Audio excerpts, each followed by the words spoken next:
નમસ્કાર. JW નીટના question આન્સરને ફરીથી આગળ વધારીએ. નવો ક્વેશ્ચન છે. પહેલો નંબરનો ક્વેશ્ચન, C3O2 માં કાર્બનનું સંકરણ જણાવો. આપણે કે આવો તો નવો પ્રશ્ન આવ્યો કે C3O2 3 કાર્બન અને 2 ઓક્સિજન, આનું બંધારણ લખો ને બેટા, ઓટોમેટિક ખ્યાલ આવી જાય કે શું આનું સંકરણ છે. 3 કાર્બન લખી, ચાલો 3 કાર્બન કાર્બન કાર્બન, દ્વિબંધ દ્વિબંધ. સંયોજકતા પૂરી કરવા માટે શું થશે? આ કાર્બન પોતે અહીંયા દ્વિબંધથી એક ઓક્સિજન સાથે જોડાય. એવી રીતે આ કાર્બન પોતે સંયોજકતા પૂરી કરવા માટે આ બાજુ પણ એક ઓક્સિજનથી જોડાય.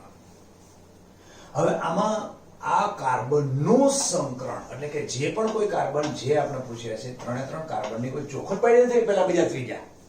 અને વસ્તુ પણ એ જ થાય છે કે કોઈ પણ કાર્બન આમાં લઈ લો, સંસ્પંદનની ઘટના, જે મેં જીઓસિન્થ સંસ્પંદનની ઘટના માટે વિડીયો આપેલો છે, એને તમને ખ્યાલ છે કે સંસ્પંદનની ઘટના માટે આ બંધ અહીંયા પણ આવી શકે, આ બંધ અહીંયા પણ આવી શકે. એનો મતલબ કે કાર્બન સાથે દ્વિબંધ ભલે બંને બાજુ જોડાય, પણ કોઈ પણ કાર્બનની અંદર ત્રિબંધ થાય છે એવું સંસ્પંદનને કારણે સાબિત થતું હોવાને કારણે આ કાર્બનનું સંકરણ કહો કે આ કાર્બનનું સંકરણ કહો કે આ કાર્બનનું સંકરણ કહો, બધાનું સંકરણ sp જ થાય. sp, કારણ કે આપણે ખબર છે જો sp2 સંકરણ હોય, sp2 તો એ કાર્બન સાથે એક પાઈ બંધ હોય અને એક સિગ્મા બંધ હોય. sp3 સંકરણ હોય તો કાર્બનની અંદર 4 સંયોજકતા એક બંધથી જોડાયેલી હોય, એટલે કે સિંગલ, બધા જ સિગ્મા બોન્ડ હોય. જ્યારે sp હોય ત્યારે કાર્બન સાથે એક સિગ્મા બોન્ડ અને બાકીના 2 પાઈ બંધ હોય, ત્યારે જ એવા સમયે કાર્બનનું સંકરણ sp થાય. તો અહીંયા આપણને પોઝિશન શું છે કે કાર્બનની સાથે આ બાજુ દ્વિબંધ છે, આ બાજુ દ્વિબંધ છે, પણ સંસ્પંદનને કારણે કાર્બન સાથે અહીંયા ત્રિબંધ થઈ શકે છે. એવી રીતે આ કાર્બનની સાથે અહીંથી આ દ્વિબંધ આ બાજુ આવે તો ત્યાં પણ ત્રિબંધ થઈ શકે છે. એનો મતલબ કે જ્યારે આવી સિચ્યુએશન હોય જેમાં સંસ્પંદનની ઘટના તમને જોવા મળે ત્યારે કાર્બન સાથે દેખીતા રીતે દ્વિબંધ પણ એ વાસ્તવમાં દ્વિબંધ ન હોય, ત્રિબંધ થાય. અને એવા સમયે જ્યારે કાર્બન વચ્ચે ત્રિબંધ હોય ત્યારે સંકરણ હંમેશા sp હોય. એટલે અહીંયા કાર્બનના બધા સંકરણ કેવા છે? sp સંકરણ છે. એટલે આપણો જવાબ થયો એ જવાબ સાચો. હવે બીજો ક્વેશ્ચન લઈએ. બીજા ક્વેશ્ચનમાં નીચેનામાંથી શામાં ss બંધ જોવા મળે? સલ્ફર સાથે સીધો ડાયરેક્ટ બંધ કેમાં જોવા મળે છે એવું આપણે બંધારણ નક્કી કરવાનું છે. સલ્ફર 16મા સમૂહનું તત્વ છે, એટલે આપણે ખબર છે કે સંયોજકતા 6 છે. તો દરેકના બંધારણ દોરીએ એટલે ઓટોમેટિક ખ્યાલ આવી જશે. ચાલો, પહેલું છે S2O4. આ S અને S, અહીંયા એક ઓક્સિજન, અહીંયા બીજો ઓક્સિજન, અહીંયા ત્રીજો ઓક્સિજન માઇનસ સ્વરૂપે અને ચોથો ઓક્સિજન અહીંયા માઇનસ સ્વરૂપે, અને એક કક્ષક જે નીચે હોય એની અંદર 2 અબંધકારક ઇલેક્ટ્રોન, એટલે કે અબંધકારક ઇલેક્ટ્રોન હોય. આનું બંધારણ થયું. એટલે પહેલાની અંદર બંધારણ કમ્પ્લીટ થઈ ગયું. એમાં આપણો જે જવાબ છે એ લાગતો નથી, કારણ કે S બંધ જોવા મળતો નથી. જ્યારે અહીંયા શું છે? S અને S બંધ છે. હવે S2O4 માંથી બીજામાં જઈએ, S2O5. એનો મતલબ એક ઓક્સિજન તમારે વધારે લગાડવાનો છે, તો આ જગ્યાએ ઓક્સિજન લગાવી દઈએ એટલે S2O5 થાય. S ડબલ બોન્ડ O, અહીંયા O માઇનસ અને અહીંયા ડબલ ઓક્સિજન આવી ગયો, અને પછી આ કક્ષક જે હતી એમનામ જ અલંકારક ઇલેક્ટ્રોન યુગ્મ વાળી રહે છે. તો આની અંદર પણ બંધ કેવો થયો? S અને S ઓલરેડી બંધ છે. હવે ત્રીજાની અંદર, ત્રીજો એટલે કે C, કે જેની અંદર હવે જોઈએ કે આપણો જે પ્રશ્નનો અહીંયા જવાબ મળે છે કે નહીં જોઈએ. તો S, એના પછી 2 S છે, SS, પછી અહીંયા O અને અહીંયા O, અહીંયા માઇનસ. જો સંયોજકતા થઈ ગઈ 2 4 અને 2 6. એનો મતલબ કે આની અંદર SS બંધ છે, પણ કેવો? દ્વિબંધ સ્વરૂપે છે. જે હોય, આપણે ક્યાં કીધું છે દ્વિબંધ સ્વરૂપે SS બંધ છે કે નહીં વસ્તુ? ત્રીજાને લાસ્ટની અંદર જોઈએ. હવે શું થાય છે તો કે આ S, પછી અહીંયા O અને S, કારણ કે આપણે 7 ઓક્સિજન કરવાના છે. અહીંયા સેટ 7 ઓક્સિજન કઈ રીતે થશે? જો ઉપરના ભાગની અંદર દ્વિબંધ છે, નીચેના ભાગ અબંધકારક ઇલેક્ટ્રોનિક માત્રા ત્યાં થશે, પાછળ આ જગ્યાએ s ની ઉપરના ભાગની અંદર, અહીંયા ઉપર નીચેના ભાગની અંદર દ્વિબંધ. ઓકે, 2 4 5. હવે બે ઓક્સિજન રહ્યા. બે ઓક્સિજન ક્યાં? તો -2 છે ને, -2 બધામાં છે. જો ઓક્સિજન માઇનસ અને ઓક્સિજન માઇનસ, એનો મતલબ કે -2 થયું. તો આ સંયોજન જુઓ કે જેની અંદર s અને s ની વચ્ચે કોણ છે? ઓક્સિજન છે. એનો મતલબ આપણે એમ કહ્યું છે કે s s બંધ જોવા મળતો નથી. તો આપણો જવાબ કયો થયો? ડી જવાબ સાચો, કે જેની અંદર s s બંધ નથી, SOS બંધ છે. લઈએ પાછા નવો ક્વેશ્ચન. એના પછીનો ક્વેશ્ચન છે ધન આયન વિનિમયક રેઝિન RH પરથી, એટલે કે સંશ્લેષિત રેઝિન આપણને આપેલો છે કે જે રેઝિન કેવો છે? ધન આયનને વિનિમય કરી શકે. પાણીની અંદર જે ધન આયન હોય છે, કેલ્શિયમ અને મેગ્નેશિયમ, એ આ રેઝિનમાં જાય અને અંદરનો H તમારો બહાર આવે, એટલે ધન આયનને વિનિમય કરી શકે એવો રેઝિન છે. એના ઉપરથી કઠિન પાણી પસાર કરતા, કઠિન પાણી એટલે મેં તમને જે કહ્યું હમણાં કે કેલ્શિયમ અને મેગ્નેશિયમ અંદર હોય એવું પાણી જેને કઠિન કહી શકાય, એને પસાર કર્યા બાદ જે મળે છે પાણી, એટલે પસાર કર્યા બાદનું જે પાણી છે એ પાણીની pH કેટલી હશે? તો આને આખી આપણે પ્રક્રિયા વિધિથી જોઈએ કે રેઝિન છે એ આપણે કહે છે RH, આ રેઝિન છે, આમાં આ પ્લસ હોય અને આની ઉપર માઇનસ હશે, જે બંધ સમજો ને. એની સાથે પ્રક્રિયા m+ ની કરીએ, m+2.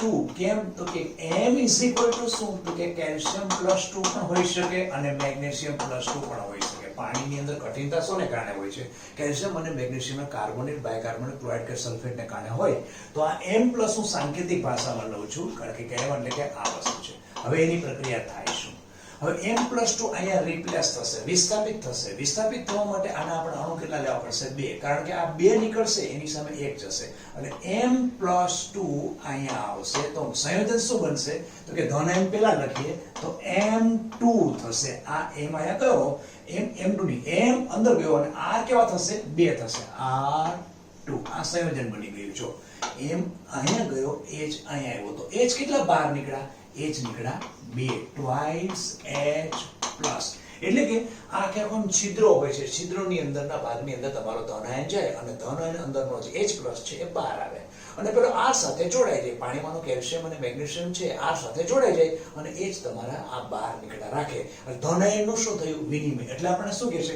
ધન આયન વિનિમયક રેઝિન RH કહે છે. તો અલ્ટિમેટલી તમારો ધન આયન તો અંદર જતો રહ્યો, રેઝિન સાથે જોડાઈને આખું આ સંયોજન બનાવી પણ દીધું, પણ પાણીની અંદર શું થયું કે પાણીમાં H ની સાંદ્રતા વધી ગઈ. એની સાંદ્રતા વધી ગઈ અને H જો પાણીમાં વધારે હોય તો આપણે ખબર છે કે એસિડની એની પ્રકૃતિ કેવી હોય? એસિડિક, બેઝિક કે તટસ્થ. સીધી જ વાત છે. પાણીમાં H વધે તો કઈ પ્રકારની pH થાય? 7 કરતા ઓછી. એનો મતલબ કે એસિડ પ્રકૃતિ થાય. તો એનો મતલબ જવાબ થયો 7 કરતા ઓછો. હવે બીજી વસ્તુ, કદાચ જો તમને એક્ઝામમાં એવું પૂછી શકે કે ઋણાયન રેઝિન આપશે ને તો આવું કહેશે RnH2 હશે. એની પ્રક્રિયા પેલા પાણી સાથે થાય અને પાણીમાં કોણ હોય? H+ હોય અને OH- હોય. આખા જોડાઈ જાય અને આવું બને RnH3+ અને OH- આવું બને. હવે આની અંદર ઋણાયન તરીકે ધારો કે Cl લઉં છું તો x- શું કરું? તો x- કરું એટલે શું થાય? આ સિમ્પલ અહીંયા જતો રહ્યો, આ બહાર આવે, આ બહાર આવી જાય એટલે નીપજ એવું બને RnH3+ અને x- એક પ્રકારનો ક્ષાર બની ગયો અને OH-. તો એવા સમયે તમારે કોણ છૂટું પડે છે? OH- છૂટો પડે. તેથી કરીને દ્રાવણની pH કેવી થાય? OH વધવાને કારણે. જેવી રીતે અહીંયા H વધે છે એવી રીતે આની અંદર શું થાય? OH વધે. તો દ્રાવણની pH કેવી થાય? બેઝિક થાય. બેઝિક થાય એનો મતલબ કે 7 કરતા વધારે થાય. આ તો મેં તમને એક્સ્ટ્રા આપ્યું કે કદાચ જો જેડબલી કે નીટની અંદર પ્રશ્ન તમને આ ન પૂછે કે ધન આયન વિનિમયક રેઝિન, એની જગ્યાએ તમને લખેલું હોય RnH2, ઋણાયન વિનિમયક રેઝિન RnH2 પરથી કઠિન પાણી પસાર કરવાથી મળતા પાણીની pH કેવી જોવા મળશે એવું કે, તો તમને આ રિએક્શન ખબર હોવી જોઈએ, એટલા માટે આપ્યું. ચાલો હવે એના પછી નેક્સ્ટ ક્વેશ્ચન લઈએ. એનો પ્રકારનો જવાબ કયો થયો? આ ઉપરનો જવાબ છે એને બેઝથી આપણો જવાબ બી છે. નેક્સ્ટ ક્વેશ્ચન, 0.2 ગ્રામ કાર્બનિક પદાર્થના સંપૂર્ણ દહનથી, એટલે કાર્બનિક પદાર્થ દહન કરો, કાર્બનિક પદાર્થમાં કોણ હોય? કાર્બન અને હાઇડ્રોજન. એની ઓક્સિજનની હાજરીમાં સંપૂર્ણ તમે દહન કરો તો શું મળે? પાણી મળે અને CO2 મળે. તો આપણે એમ કહે છે જો 0.2 ગ્રામ કાર્બનિક પદાર્થનો સંપૂર્ણ દહનથી 0.18 ગ્રામ પાણી ઉત્પન્ન થાય છે. એટલે એમાંથી પાણી ઉત્પન્ન થાય એનો જથ્થો તમને આપેલો છે. 0.18 ગ્રામ ઉત્પન્ન થાય છે પાણી. તો આવા સમયે જે અંદર પાણીમાં અંદર હાઇડ્રોજન છે, કાર્બનિક પદાર્થની અંદર જે હાઇડ્રોજન એનું પ્રતિશત પ્રમાણ કેટલું હશે? તો કેટલો હાઇડ્રોજન ઉત્પન્ન થશે? પાણી જેટલું કેટલું બનશે પાણી? જેટલો કાર્બનિક પદાર્થમાં હાઇડ્રોજન હોય. જેમ કે આ કાર્બનિક પદાર્થ છે CXHY હોય અને ઓક્સિજન સાથે પ્રક્રિયા કરો તો આ શું બની જાય? આખો CO2 બની જાય. અને ઓક્સિજન આની સાથે મેળવો તો CO2 થઈ ગયો, આની સાથે બનશે તો શું થશે? H2O થશે. તો H2O કેટલો બનશે? જેટલો આ તમારો Y હશે એ જ તમારો ત્યાં બનશે. YH2 બની જશે. એટલે જેટલા H હશે ને એટલા રૂપાંતર શેમાં થઈ જશે? પાણીમાં રૂપાંતર થઈ જશે. એટલે એમ તમને કહે છે કે હાઇડ્રોજનની ટકાવારી કેટલી હશે? હાઇડ્રોજનની ટકાવારી શોધવા માટે એક સૂત્ર છે, percentage of H is equal to, હવે તમને સૂત્ર હું કહું ને એ બેઝ યાદ રાખો. હંમેશા કોઈ પણ સૂત્રમાં નાનો ઉપર આવે અને મોટો નીચે આવે. તો percentage H is equal to સૂત્ર યાદ રાખવાની રીત રાખો. જો percentage ને શું લેશે માં લેશો આપણે? 100 માં લેશો. તો આ 100 લીધા, percentage 100 into હવે કોણ? તો કે કાર્બનિક પદાર્થ છે એ દહન કર્યું તમે કાર્બનિક પદાર્થનું, એટલે મૂળ કાર્બનિક પદાર્થનું વજન કે આવે? નીચે આવ્યું. એટલે કેટલું આવ્યું? 0.2 આવ્યું. હવે એ કાર્બનિક પદાર્થમાંથી તમને ઉત્પન્ન શું થયું? ઉત્પન્ન થયેલું ઉપર આવે. ઉત્પન્ન શું થયું? તો કે આટલું પાણી તમારું શું થયું છે? ઉત્પન્ન થયું છે. એનો મતલબ કે 0.18 કાર્બનિક પદાર્થમાંથી આપણે 0.2 લીધું તો એમાંથી 0.18 શું ઉત્પન્ન થયું? પાણી ઉત્પન્ન થયું. ફરીથી સૂત્રને યાદ રાખવા માટે પહેલા તો percentage છે એના તમે શું કર્યા? 100. પછી હંમેશા યાદ રાખો માતૃ ઘટક નીચે આવે અને એમાંથી ઉત્પન્ન થયેલો ઉપર આવે. તો માતૃ ઘટક કોણ હતો? કાર્બનિક પદાર્થ હતો. એ ક્યાં મૂક્યો? મેં નીચે મૂક્યો. અને ઉત્પન્ન કોણ થઈ ગયું છે? પાણી ઉત્પન્ન થયું છે. અચ્છા, હવે પાણી ઉત્પન્ન થયું પછી પાણીના સંદર્ભે તમારે હાઇડ્રોજન ટકા ગણવાની છે. તો એટલા માટે હવે અણુભાર આવશે. અણુભાર એટલે કોનો? તો કે અંદર હાઇડ્રોજનની ટોટલ કેટલું વજન છે? H2 ઉત્પન્ન થયો ને. ઉત્પન્ન કોણ થયો? હાઇડ્રોજન. આપણે પ્રશ્ન પ્રક્રિયા કહી હતી ને. તો હાઇડ્રોજન કેવા સ્વરૂપમાં? પાણીની અંદર હાઇડ્રોજન H2 તરીકે હતો અને નીચે કોણ હતો? H2O હતો. એટલે શું ઉત્પન્ન થયું? પાણી ઉત્પન્ન થયું. તો આનું કુલ વજન અને આનું કુલ વજન એટલે જસ્ટ અણુભાર સમજો. તો આનો અણુભાર કેટલો થયો? 2 થયો. હવે પાણીનો કેટલો થાય? 18 થાય. આમ આપણું આખું સૂત્ર પૂરું થઈ ગયું. હવે આને રિલેટેડ આપણે જવાબ લખીએ. ચાલો. તો આ 0.18 અને આને આખાને કરો એટલે 18 થઈ ગયા અને આ 18 થઈ ગયા એટલે આ આખો આપણો નીકળી જશે. તો એનો મતલબ શું? 2/0.2 એનો મતલબ 10. તો એનો મતલબ ટકાવારી કેટલી આવી? 10%નું તમારું હાઇડ્રોજનનું પ્રતિશત પ્રમાણ કેટલું હશે? હાઇડ્રોજનનું પ્રતિશત પ્રમાણ 10% હશે. તો આપણો જવાબ થયો બી. જવાબ સાચો. એના પછીનો ક્વેશ્ચન છે 6 મોલ ઓક્ટેનનું હવામાં દહન કરવામાં આવે ત્યારે, એટલે કોનો આપણે કયો કાર્બનિક પદાર્થ છે? ઓક્ટેન. અને એનો જથ્થો કેટલો છે? 6 મોલ. 6 મોલ ઓક્ટેનનું હવામાં દહન કરવામાં આવે ત્યારે કેટલી ઉષ્મા મુક્ત થશે? એટલે ઉત્પન્ન થતી ઉષ્માનું મૂલ્ય શોધો એવું કહ્યું છે આપણને. અને આગળ કહ્યું છે કે પ્રક્રિયામાં CO2, H2O અને C8H18 એટલે કે ઓક્ટેન આ બધાની પ્રમાણિત સર્જન ઉષ્મા અનુક્રમે બધાની પ્રમાણિત સર્જન ઉષ્મા આપેલી છે. એ કેટલી છે? -490, -240 અને +160 કિલો જૂલ પ્રતિ મોલ આપેલી છે. અને આની ઉપરથી આપણે શું શોધવાનું છે? ઓક્ટેનનું 6 મોલનું ઓક્ટેનનું દહન કરી અને આપણને કેટલી ઉષ્મા મળશે એ શોધવાનું છે. તો પહેલા દહન સમીકરણ લખીએ. ઓક્ટેન એટલે કોણ? C8H18. આની પ્રક્રિયા ઓક્સિજનની હાજરીમાં સંપૂર્ણ દહન કરીએ તો ખબર છે કે ઓક્સિજન આની પાસે જાય એટલે કેમાં રૂપાંતર થશે? CO2 માં. કેટલા CO2 બનશે? સિમ્પલ એક ટ્રીક જ રાખો. જેટલા કાર્બન એટલા CO2 અને જેટલા હાઇડ્રોજન એના અડધા પાણીના અણુ થાય.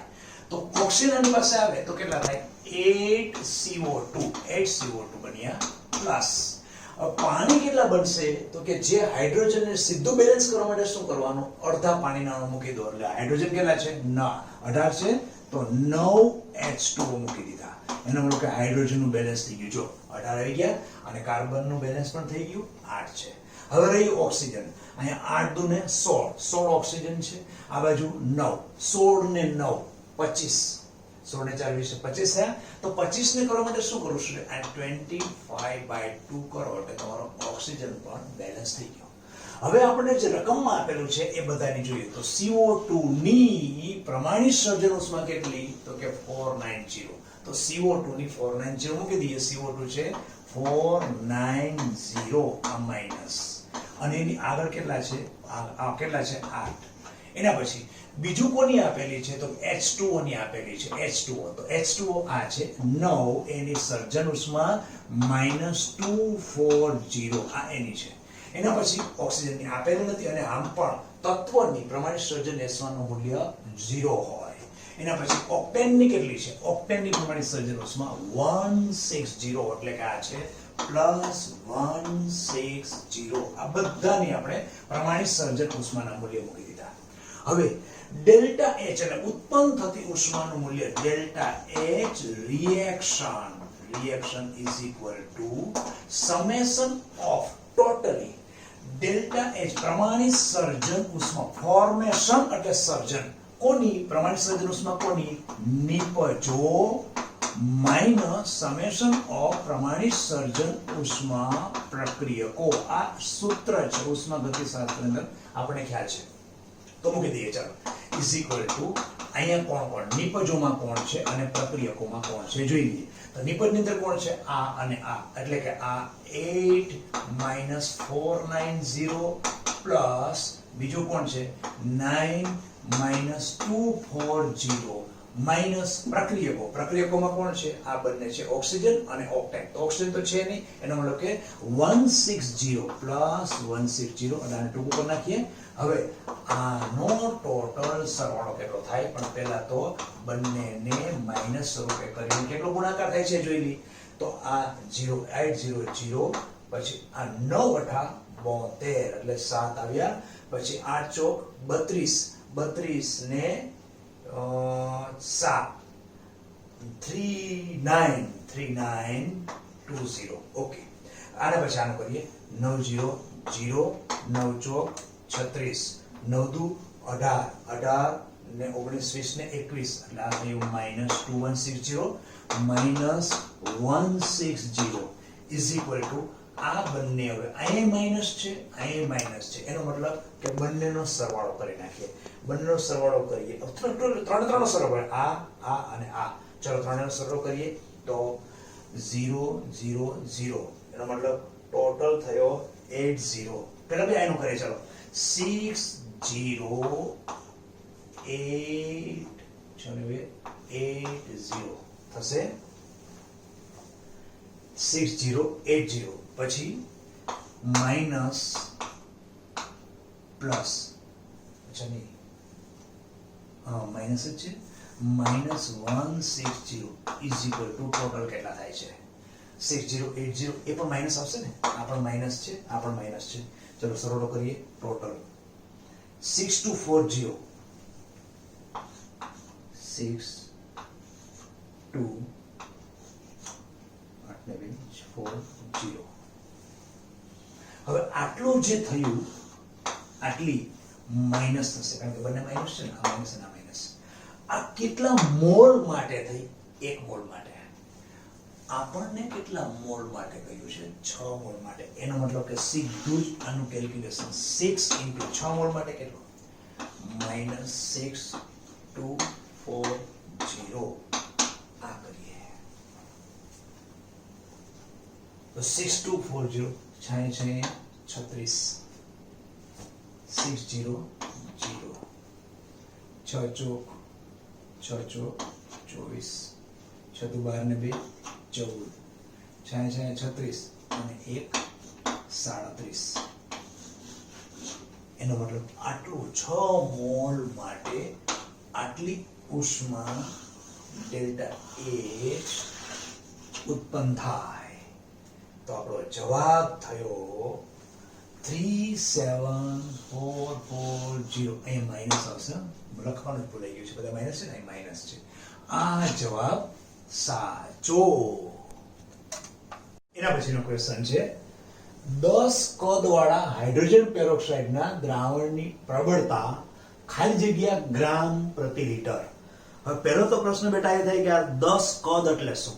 બજારની અંદર જે હાઇડ્રોજન પેરોક્સાઇડ મળે 100 કદ 20 કદ 10 કદ આ પ્રકારે મળે. આનું મિનિંગ શું છે? પહેલા તો મિનિંગ સમજીએ. હાઇડ્રોજન પેરોક્સાઇડમાં આપણને ખબર છે સ્થાયીકારી તરીકે યુરિયા ઉમેરવામાં આવે. એનું વારંવાર જો સૂર્યપ્રકાશ પણ ટચ થાય, સૂર્યપ્રકાશના કિરણોનો પણ સંપર્ક થાય તો પણ એનું વિઘટન થઈ અને પાણીમાં રૂપાંતર થઈ જાય અને અંદરથી ઓક્સિજન બહાર નીકળે. તો આ ઓક્સિજન કેટલો નીકળે છે એની ઉપરથી અને કદના સંદર્ભે આપણે સમજાવવામાં આવે છે. 10 કદ એટલે તમને જે હાઇડ્રોજન પેરોક્સાઇડ આપેલો છે એનું 1 મિલી તમે લો એમાંથી અને એનું વિઘટન કરો તો 10 મિલી ઓક્સિજન છૂટો પડે. 1 મિલી આ કદાચ મિલીની જગ્યાએ 1 લીટર લીધો જો હાઇડ્રોજન પેરોક્સાઇડ અને એનું વિઘટન થયું તો એમાંથી 10 લીટર ઓક્સિજન છૂટો પડે. આમ 10 કદ એટલે કે છૂટા પડતા ઓક્સિજનના કદ ઉપરથી અહીંયા મિનિંગ કહ્યો છે 10 કદ. તો પહેલા તો આપણે હાઇડ્રોજન પેરોક્સાઇડની વિઘટન પ્રક્રિયા કરીએ. હાઇડ્રોજન પેરોક્સાઇડ H2O2 એના હું 2 અણુ લઉં. એનું વિઘટન થાય. જો સિમ્પલ પ્રક્રિયા યાદ રાખવા માટે 2 અણુ હાઇડ્રોજન પેરોક્સાઇડના લીધા છે, એમાંથી 2 અણુ હું H2O ના મૂકું છું અને બને પણ એ જ, કારણ કે એનું સ્થાયી સ્વરૂપ કોણ આવી જાય? પાણી બની જાય. તો હાઇડ્રોજન પેરોક્સાઇડના 2 અણુ હતા, એમાંથી 2 પાણીના અણુ મેં મૂકી દીધા. હવે રહ્યો કોણ? તો ઓક્સિજન જ રહ્યો. તો ઓક્સિજન છૂટો પડશે. આ ઓક્સિજન છૂટો પડ્યો. બેલેન્સ કરો, ઓટોમેટિક બેલેન્સ થઈ જશે. આ ટ્રીકમાં જો ઓક્સિજન કેટલા છે? 2 અને 2 ટોટલ 4 થયા. ઓક્સિજન કેટલા છે? 4. હાઇડ્રોજન કેટલા થયા? 4. તો હાઇડ્રોજન પણ કેટલા છે? 4 થઈ ગયા. ઓકે. હવે આનો મિનિંગ શું છે? મિનિંગ એ છે કે તમે આનો 1 મિલી લો તો 1 મિલીની સામે ઓક્સિજનનું કેટલું મળશે? 10 મિલી કદ છે. જો તમે મોટા એકમમાં લો 1 લીટર લો તો એની સામે તમને 10 લીટર મળે. એટલા માટે આપણે કહ્યો છે 10 કદ વાળો. એટલે પહેલા તમને એ ખ્યાલ આવી ગયો કે 10 કદ વાળો હાઇડ્રોજન પેરોક્સાઇડ જે કહ્યો છે એનો મિનિંગ શું છે. હવે આનો તત્વયુગ્મિતિ બેઝથી વિચારીએ. હાઇડ્રોજન પેરોક્સાઇડનો અણુભાર લઈએ. ચાલો તો આ કેટલો થયો? 16 દુને 32 વત્તા એની અંદર કોણ છે? હાઇડ્રોજન 2. એનો મતલબ કે ટોટલ વજન 1 મોલનું કેટલું થયું? 34. કેટલા મોલ છે? 2. એનો મતલબ 2 કરીએ તો ટોટલ વજન અહીંયા 68 ગ્રામ, એટલે કે 2 મોલ હાઇડ્રોજન પેરોક્સાઇડ લો અને 68 ગ્રામ તમે લો છો.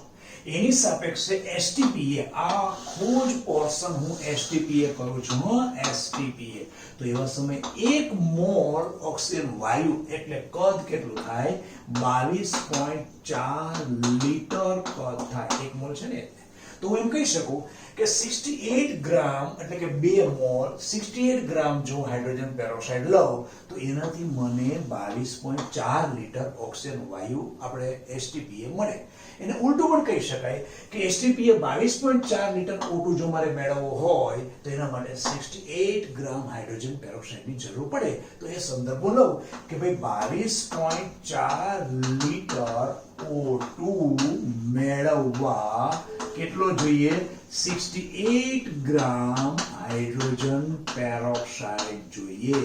તો આપણે કેટલો 10 પદ વાળો એનો મતલબ કે ઓક્સિજન તમારે જોઈએ છે કેટલો? 10 લીટર જોઈતો હોય તો લીટર છે લીટર લઉં છું. 10 લીટર O2 મેળવવા માટે કેટલો ગ્રામ હાઇડ્રોજન પેરોક્સાઇડ જોઈએ?